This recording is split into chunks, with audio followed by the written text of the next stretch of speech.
Let me know. Let me know if that works. See if that's better. Is it? Can you guys still hear me double time, or just once? How's that? How's that? How's that? Check, check, check, check, check, check, check. I'll go back. I'll go back and I'll check it too. I think it should be good though. It should be good. I muted the other channels. Preview, mute that. Check, check, check. Testing, testing, testing. Can you guys hear me? Sounds good. All right, cool, perfect, sweet. All right, let's get it. All right, so it does look like there's a little bit of a delay. So it looks like there's about a minute delay, which is totally cool. Okay, so let's go back into this real quick. I'm gonna go back to the chart. So my Tesla chart, so 5 to 5:15. Now this, even though this is all pre-market, you still have the Asia session, you still have the London session. People are still trading in these hours. So futures, you could trade all 24 hours. But I trade options. Most of you guys, I told you I trade 0 DTE options. So with that is options, you only can trade on the main USA hours, which it's 9:30. Let's look it up real quick. Yeah, 9:30 stock market hours Eastern time. Yeah, 9:30 a.m. to 4 p.m., which for us it's 6:30 a.m. to 1 p.m. So first rule for me now, because I've lost a lot of money, is never trade right off the rip. Now, some people do get lucky and you could do it. However, this first 15-minute candle will tell you everything that you need to know. So let's go here. So this first 15-minute candle at open 6:30. I think it opened, so it looks like this dropped right here to about 346. So it opened right here.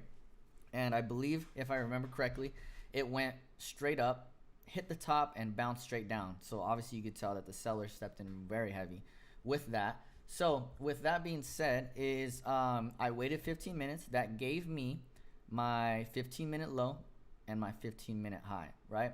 So the reason why you mark out the 15-minute low, there's this principle, or I guess this trading strategy, to where it's called the ORB breakout. So essentially, it's a 15-minute opening range breakout, and the 15-minute candle will give you a direction of where you want to go. So I spent a lot of time trying to figure out how to do the ORB.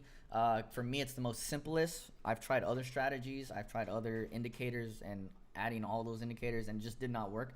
So you're probably wondering, we'll get to this white line in a little bit, but let's go back to this. 15-minute chart is how I set up my trade. So I set it up here, so it hit the top. I knew that it was pushing low. Today was a heavy momentum down, and I knew that because of the war. So with that being said, let me see. Let me go back to the chat. Let's go back to the chat. Here we go. Oh yeah, I see you guys now. Okay, cool. So right here I knew that it was breaking out. Now, excuse me. Excuse me. Sorry about that. So the biggest thing is you don't want to take a trade directly after the opening range breakout. Now, the reason for that was because this actually shot down. It shot straight down. And a lot of traders, including myself before, I would take this trade like, oh my gosh, it's shooting down, it's going to keep going. However, let's move this real quick. I think if I bought here, it would have hit my stop loss. Even if I would have put my stop loss higher, it would have stopped me out. Now, that's happened to me before, and that's why I get so frustrated. I used to get so frustrated because I was like, dude, why are my trades good, but I keep getting stomped out? And that's because I had to change my frame of thinking. I had to think more like a hedge fund instead of like a regular day trader, because in reality, the hedge funds are trying to take money from us, the day traders. Now, for us as day traders, we need to get as smart as them. Now, they go to years and years and years of school to go to this stuff. We just learn on YouTube. We learn from people like myself. And so I had to take a pause and realize, even though I had strong momentum going down, we can't see your screen. You can't see me? Oh, man. Okay. I'm so sorry. Hey, we're learning. Here, let me do this. Thanks for letting me know that. Here we go. Sorry. I thought I switched it. How about now? I think we're good. Yeah. Here we go. See, this is why I have a screen up over here. Let's see. Let's see. It should come up right now. Should come up right now. My screen should be there. All right, here we go. Okay, perfect. All right, cool. Now we're back, guys. Sorry about that. I'm still learning. I'm still learning. All right, so let's go back to over here. I have previous support. This is the previous support from the other day. My 15-minute candle up here, first 15 minutes of the trading session. Now I'm going to briefly go back over what I said about the 5 a.m. The 5 a.m. 15-minute candle most likely will always give you some kind of direction of where the stock is going to go. Now, it could always flip. However, it's just always just something I learned is just it always pushes from there. Like I said, this is the Asian and London session in here. And then this is the United States session in here. This is obviously where most of the volume comes in because we trade the United States is the biggest, just the biggest in general. So 15-minute low already told me that we're going down from the previous day high. It's already in a downtrend. Then at opening range breakout, the first 15-minute candle right here at 6:30. It started at 347.98. This is Tesla, by the way. And then the 15-minute low. So this is how much the stock moved in 15 minutes. It went from 347 to 344. Now, I know it may not seem like a lot, but when you're trading options, $3 is a huge amount of money. So that's where, again, like I said, these two candles pre-market into the opening market, it dropped dramatically. Now, going back to what I was talking about right here, this kept pushing. Now, what I used to do when I was beginning, I would see this momentum and I would buy down here. So let me move this. I would buy it somewhere right here, and I'd be like, oh my gosh, like it's gonna hit right here. It's gonna keep going. However, there's still 50. This is the 15-minute chart. This is 15 minutes right here. It would come down, I'd buy, then it would blast back up to right here to this point, and it would hit my stop loss. And I'm like, dude, I'm already down 20%. I just kept losing until I started to think like I mentioned, like a hedge fund, because I need to liquidate people. I can't be the one getting liquidated. And I realized this is something that Pastor said in his course. For those of you who may not know, Pastor Josiah Silva, he actually started Wealth Producers, and that's how I started to learn trading. And he said, I never understood it until now, he said capital preservation is the most important thing. And the reason for that is because if you're just rushing into trades, you're going to lose your capital because your stop losses are going to get hammered, especially in zero DTE options. This $3 difference can wipe you out in seconds with zero DTE. So that's why you need to be patient. You need to be smart. There's always going to be another trade. You don't need to rush it. For me, I used to rush the trades, and I lost a lot of money, over like $20,000 worth of money. All right, cool. Perfect. There we go. Okay, sweet. Okay, I got you guys here. I see you guys now. Perfect. All right. So now going back to the ORB low. So the first 15 minutes, this was my bottom. So this white line, let's talk about this white line. This is the VWAP. So this is, let's open this real quick. This is the volume. I should know this. This is horrible. I'm still learning, guys. Bear with me. VWAP stock, meaning volume weighted average price. So all it is a technical analysis tool that represents a stock's true nature average price for the day. So essentially, this is showing you where the momentum is going. Now, I will say the VWAP does move a little slow, so you kind of have to be in front of it. So a good rule of thumb, something that I've learned from other traders, is that when the price is below the VWAP, you normally want to short. Now, the VWAP will have bounces. So if it keeps going under, sometimes you'll see some bounces off the VWAP, and that's what I hit right here. So I hit my opening range low of the day because it already had passed it. For me, I was waiting for a bounce off of that or a bounce off the VWAP, and we got both. So it bounced here, and I took it here, and then it bounced off the VWAP. So I think it hit the VWAP first, and it came back down, and that's when I got in, was at the ORB low. From there, obviously, I let it carry me all the way down, and I could have let it keep going. For me, though, I'm not a greedy person. I'm like, okay, when it hits at least 20%, that's a good trade for me. 20% is good. Like, if you think about it, like, there's other traders that could go 50, 60, 70%. However, for me, like, I'm okay with 20% as of now. Now, as I get, like, more into it, of course, I'll probably get, more risky. Because I could have opened this trade up down here and dropped it let's bring this down. I could have taken profit down here, and look at that risk to reward ratio. That's at 8.32. That's only, yeah, that's 0.82, 0.2. That's not even a 1% loss if I would have taken that loss.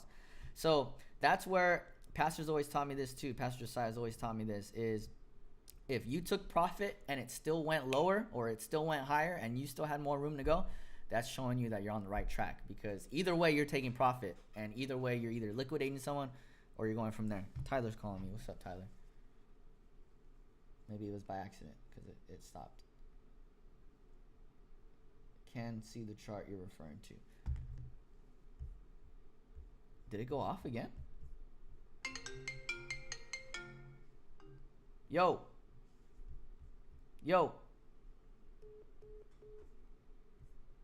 That's weird. It keeps going off. Sorry, guys. Hold on. Let me switch it back. It keeps switching by itself. I'm going to have to keep an eye on that. Sorry, guys. This is the first time we're working out the kinks. I might just end up buying a video switcher.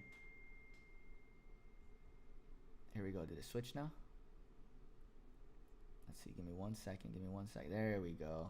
All right. I'm going to keep an eye on that. I'll keep an eye on that. It keeps switching for some reason. Okay, yeah. So going back to here is I could have let it ride all the way down to right here, 338. This was a put option. However, I'm okay with taking profit right here, and I believe that trade. Let's pull it up. So I'm gonna take you into my Robinhood account. So I trade off of both Robinhood and TradingView. So TradingView, I actually don't like submit any trades. I submit all my trades in Robinhood because I have my Robinhood account. So in my individual, you'll see there's only $6. I don't use the individual. I actually use my options trading account. And that's the account that I started with $500. So I'm going to show you guys. Obviously, you want to be super transparent with where I'm at. So 3 months ago, or not even 3 months ago, February 20th, which was coming up on 2 months ago, I started with $545. Right off the bat, I started losing, and I was getting discouraged. I was like, dude, what the heck is going on, man? And then I wrote it out, and towards the end of March, started finding some rhythms. And towards the end of March was when I really, really locked in on my okay, I see that too. Now my camera's in the way. So let's do this. It's all good, guys. We're working out the kinks. Let's do this for now. All right, let's see that. So going back over here, I started with $545. Now today we are at $965. Okay, let's go back here. So like I said, for me, I actually like trading on my phone. So let me see. I'm gonna put the camera back and open up my Robinhood account on my phone. Let's do this. I'm gonna buy a switcher, guys. A switcher make it a lot easier. Okay, so the reason why I like trading on my phone is because I could literally, I don't know if you could see that. Yeah, I could literally just hit trade and I could sell or buy and go to any account that I want. So it's like really, really simple. So like when we live trade together, what I'll essentially do is I'll trade on my phone, but I'll be calling out the indicators on my computer. So you guys see the screenshot, so it's not like I'm hiding anything or anything like that. Like I'm gonna show you guys the screenshots. I obviously want you guys to win together with me. So you know, that's gonna be pretty cool. All right, let's make sure I switch back to this. Switch back, there we go. Okay, so let's go back to the Tesla chart because I know that we had some technical difficulties. So let's go back to the charts if you guys are still watching. Let's make sure it goes back. And did it go back? Yes, it did. Okay, cool. Now let's go over here. So the VWAP, the price bounced off the VWAP here. It did not break the VWAP. So that's a big key is when the price does not break the VWAP and it rejects it, that means sellers are still in control. Even when you have good buying potential and good buying wicks, is the VWAP will act as like a balancer. It'll kind of put, like look it down here. So the price tried to keep breaking up and it kept pushing past, then it finally broke out, but it didn't have enough, so it came back down, finally broke out. And then if you notice, this is why marking your charts are very important. as a day trader, what I could have done if I wanted to later in the day at 10:30, if I had it set up, I could have took another trade, the same exact trade. Let's duplicate this. I'm gonna duplicate this right here, or let's do another short right here. Oops, that's the wrong one. Let's go short.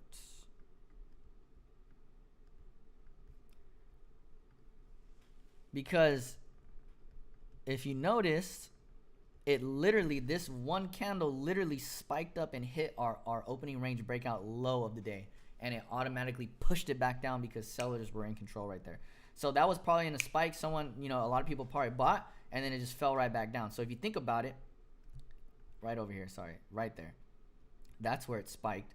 If you think about it, realistically, you could have hit a fire trade if you open here and sell there. Man, that's a 0.2. That's a risk to reward ratio of 6. That's a 6 risk to reward. Like, that is crazy. So again, the stock market's always making moves, and then randomly, look at it. So let's talk about this. So let's go to this VWAP now. Let's go back. Oops, sorry. Okay, here we go. Let's talk about the VWAP. The VWAP, we're gonna delete that. See how the VWAP started to level out? That's telling me that sellers actually started to calm down a little bit, and buyers started to step in. Now, this is unfortunately at the end of the day, so we're not going to take too many trades here.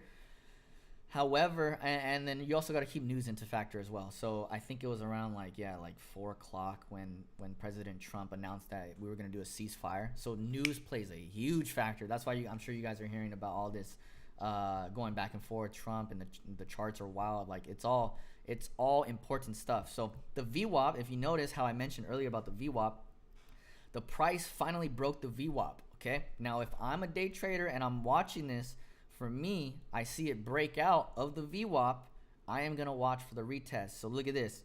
One candle breaks here. The second candle, and we're still on the 15-minute chart. So we'll talk. I want to start you guys on the higher time frame charts because it's a lot easier to go higher time frames than shorter time frames. As you go into 5-minute and 1-minute, it gets very, very noisy. So 15-minute.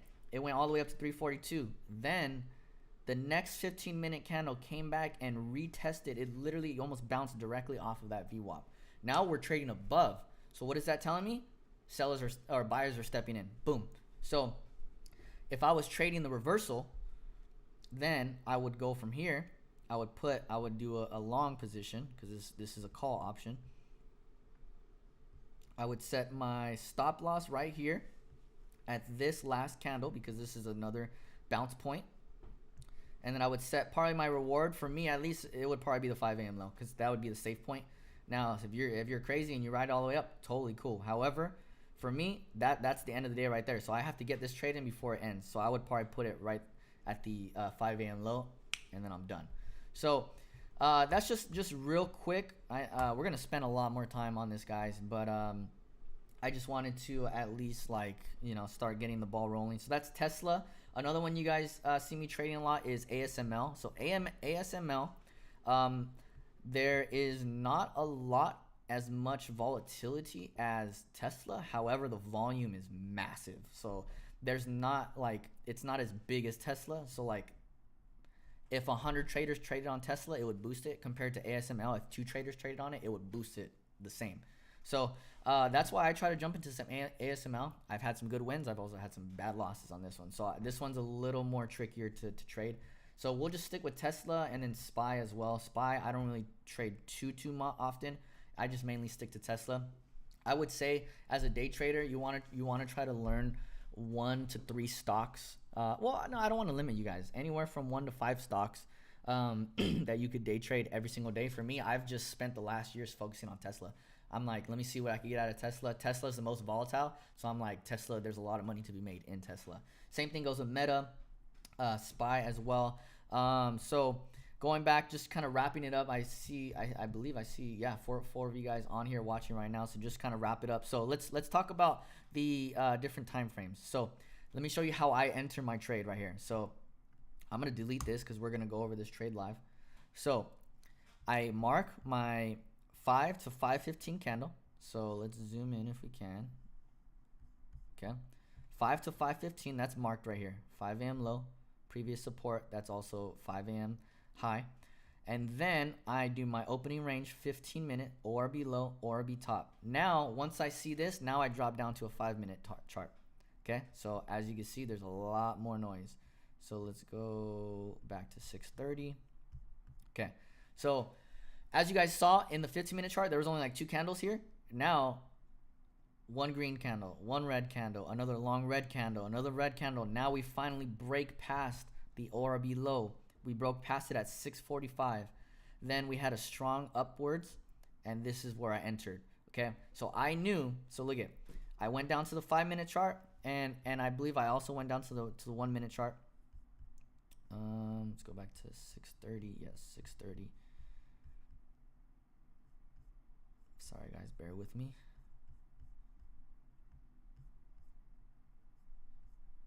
There we go. Okay. So looking at the 1-minute chart, now there's even more candles. So let's go to 6:40.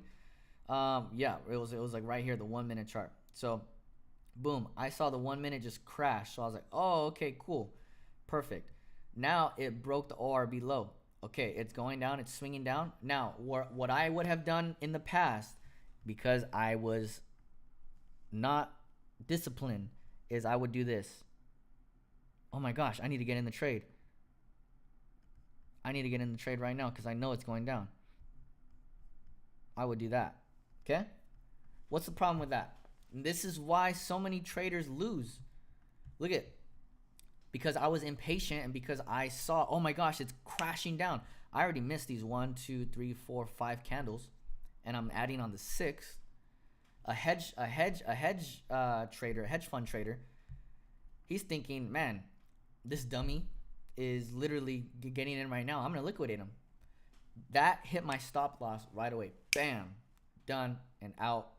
And then I see it go down. Now I'm mad. Okay, so instead of rushing, I say, you know what? I'm gonna wait until it touches my criteria, till it touches my trading, and when it hits my, I guess, my set of rules, I guess you could say a lot of traders use that term, is, just make sure. Okay, when it hits my, so anywhere that it either push passes, I'm gonna make sure. So it did push past. After that, I said, okay, I'm gonna wait for it to hit another red candle. As soon as that red candle hit, that's when I entered. So here, let's go here. Let's do another short position. This is a put option. I entered, I believe it was right here. Yep. And I set my stop loss right there. And I believe I wrote it out to like right there was when I sold. So that's a 2.64 risk to reward ratio right there. So for me, I'm happy with that. Now again, in the future, can I ride it out? Absolutely. I could let this drag out and I can keep going. For me, I still get a little scared because I've taken some big losses. So for me, I see these spike up and I'm like, oh my gosh, I don't want to spike up. I want to get it. So that goes from a 2 to a 4.5 risk to reward ratio. So again, I'm kind of giving you guys the deep, I would say I'm going to send you guys some resources for you guys to watch. But I'm just basically showing you guys how I trade. Now, it's taken me about 1.5 years, almost 2 years to get to this place today. I've lost a lot of money, guys. I've lost like $15,000 in the stock market, but I've also gained it all back as well. So, and the reason why now we go into my account where I started with $500 was for pretty much all you guys on here, you guys go to the same church that I do. And I actually emptied my whole account to give it to my church for what they call Heart for the House. You guys know what Heart for the House is for those that go to church with me. And so I told God, I said, okay, God, I'm trusting you with 100% of my portfolio. And, I pray that you bless this next season of my life when I jump into the stocks. And he's been helping me in this. Obviously you can see my portfolio is already up 77% in about 2 months. For me, I'm happy with that. So, and I know that as he could trust me with little, he's going to trust me with more. So this is the start. This is the start of it. And like I said, I want you guys to be able to win with me as well.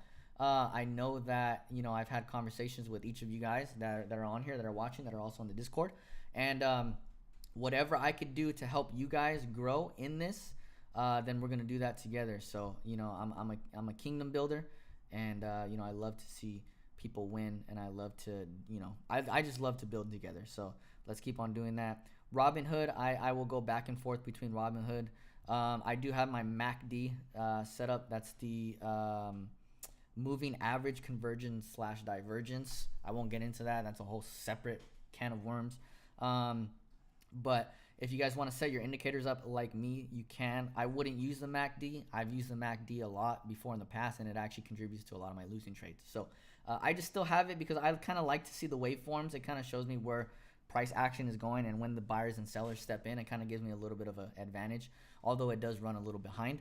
RSI is always good to keep in your indicators. Now, if you guys are using Robinhood, then you could go into the Robinhood Legend and you could build this whole thing from scratch. This is my personal, I guess, build, you could say. So from there is you kind of just change it to make it your own. Over here, I do have a couple views on TradingView. Now, TradingView is free. I do have a couple different colors. So like if I want to do, a blue and black kind of day, I don't want to go green and red, then I could switch that. But I normally just stay on this basic one, and then I do my charts. The biggest thing I want to get across to you guys, and this is something that's like gotten across to me, and it really helped me, was there's this one trader I see online. I'm sure you guys probably seen his stuff too. Let me see if I could find his page. He said, and it really spoke to me, was oh yeah, K Capitals. Honestly, I owe a lot of my trading to him. He's obviously a worldly trader, but I watch all of his stuff.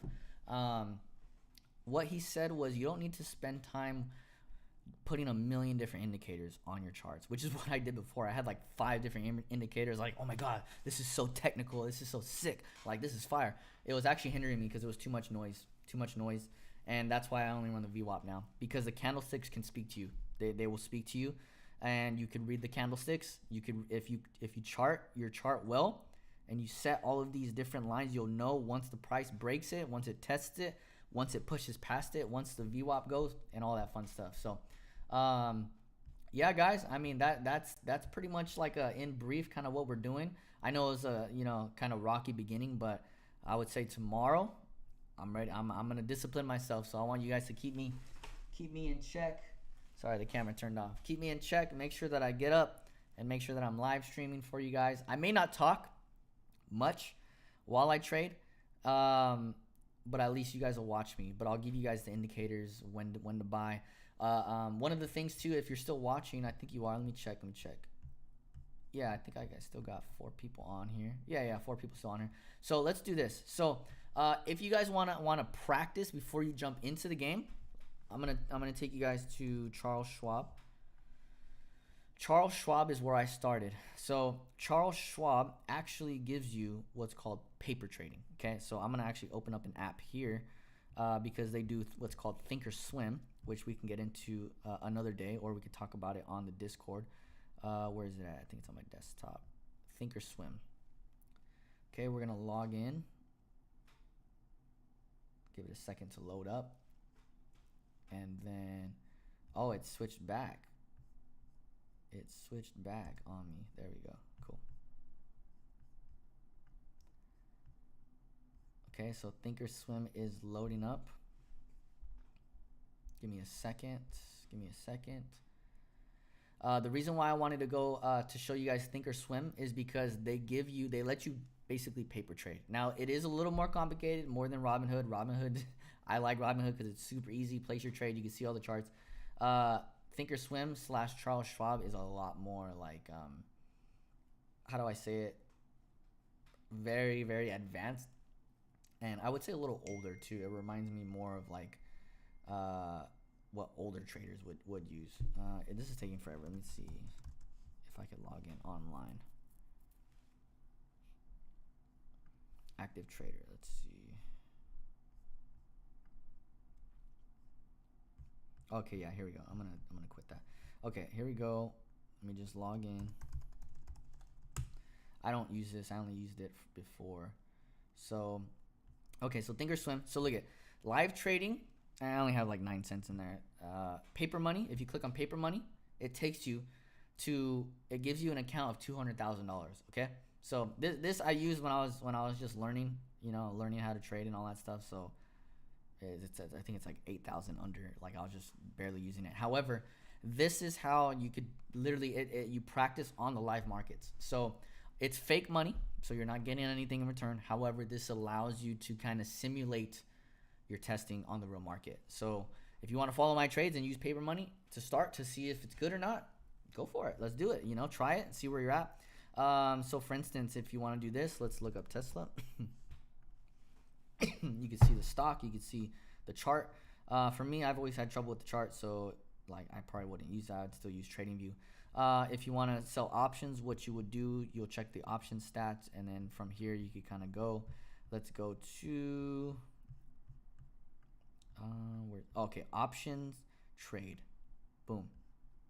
Okay, and then I'm sorry, option chain. This option chain, we'll pick it. So let's just say, what's today? Today's tomorrow's gonna be the 8th. If you want to,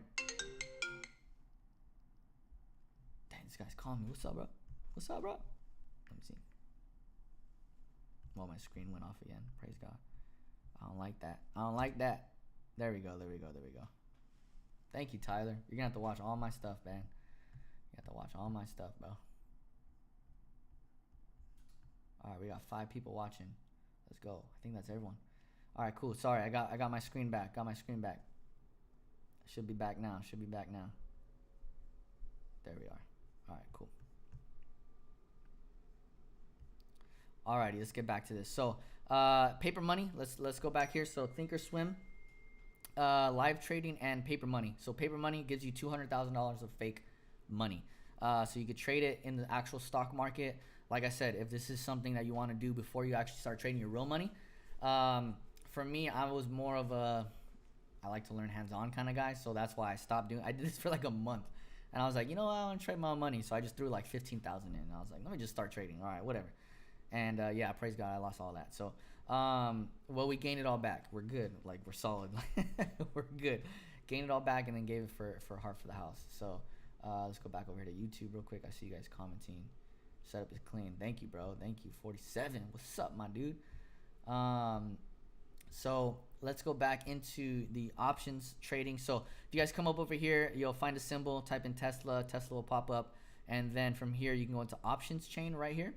This is if you're going to trade live with me. Okay, cool. Maybe I'm doing April 8th. And let's just say, okay, I'm going to do left side is the calls. Right side is the puts.